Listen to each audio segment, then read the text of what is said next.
Legal Services Bill, first reading. Mr Speaker. The Honourable Anne Tolley. Mr Speaker, on behalf of the Minister of Justice, the Honourable Simon Power, I move that the Legal Services Bill be now read a first time.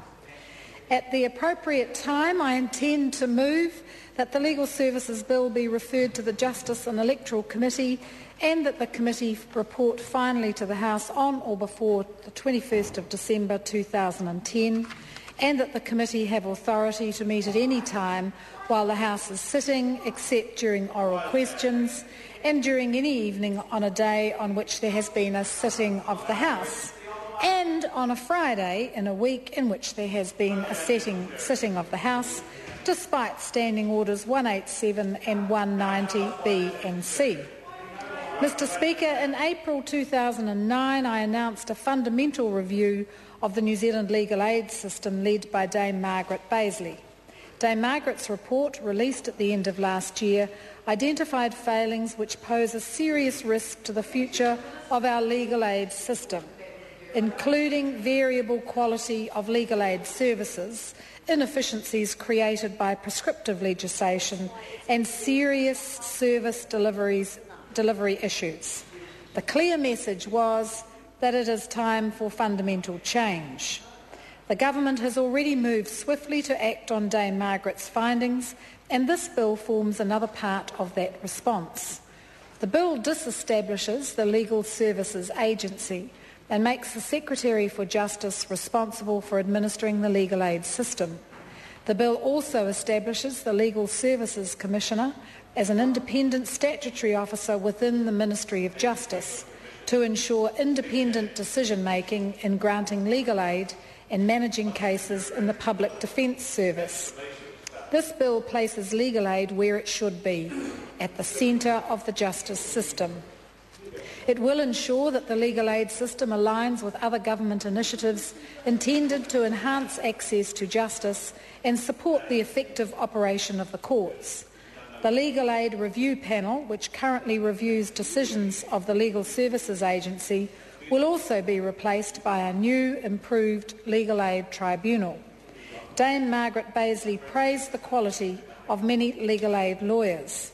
However, she also highlighted serious concerns about the variable quality of legal aid services and the inability of the current system to deal with poor performance and lawyers who act corruptly.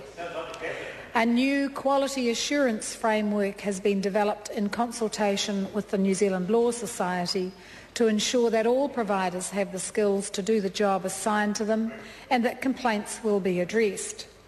Current legal aid providers will still be able to provide legal services for a transition period after the new legislation commences. However, within this period, they will need to apply for approval under the new quality system if they wish to continue to provide services.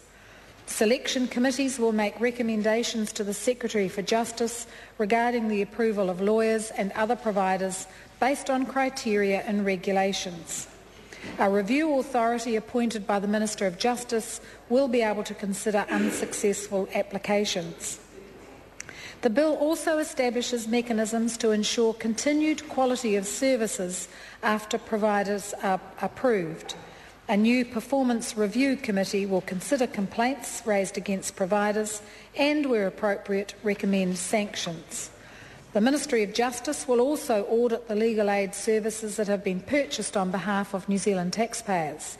This may include the disclosure of legally privileged information to the auditor, but the bill contains safeguards so that the legal aid client is not disadvantaged by the disclosure, which can only be used in relation to the audit. Dame Margaret was also concerned that New Zealand's prescriptive legislative regime was stifling innovation in service design and delivery. This contrasts starkly with the approach taken in comparable countries such as Canada and Australia, where administering bodies are charged with identifying the best ways to provide services. Flexibility and innovation in service design and delivery are central to this bill. Unlike the current Act, the bill does not specify services that can be provided under the duty solicitor and police detention legal assistance schemes. Instead, these services will operate under a general provision. This approach allows for services to be provided in the way that best meets clients' needs and allows services to be responsive to changes in the court system. It will not affect the ability to provide or monitor the quality of these services. The Secretary for Justice also has flexibility to contract with community law centres to ensure consistent and high-quality community legal services are provided across the country. In addition, the bill allows for a streamlined process to assess applications for low-cost criminal cases that will improve cumbersome and expensive administrative procedures. This will mean that lawyers can spend less time filling in forms and more time providing legal advice. The bill gives the Ministry of Justice the ability to ensure that providers comply with basic business practices, supporting the cost-effective delivery of legal aid services. I understand there are currently cases where invoices are submitted a year or more after the work has been done. These business practices are unacceptable. Dame Margaret's report also raised a concern about a potential overlap in the funding provided for settlement negotiation matters by the Legal Services Agency and the Office of Treaty Settlements within the Ministry of Justice. Under the bill, legal aid funding will no longer be available for settlement negotiation matters. Instead, funding will be transferred to the Office of Treaty Settlements to ensure that claimants continue to receive appropriate assistance for each step of the negotiations process. The Legal Services Bill will provide the framework for a new, more effective legal aid system in which New Zealanders can have confidence. Mr. Speaker, I commend this bill to the House. Members, the question is that the motion be agreed to.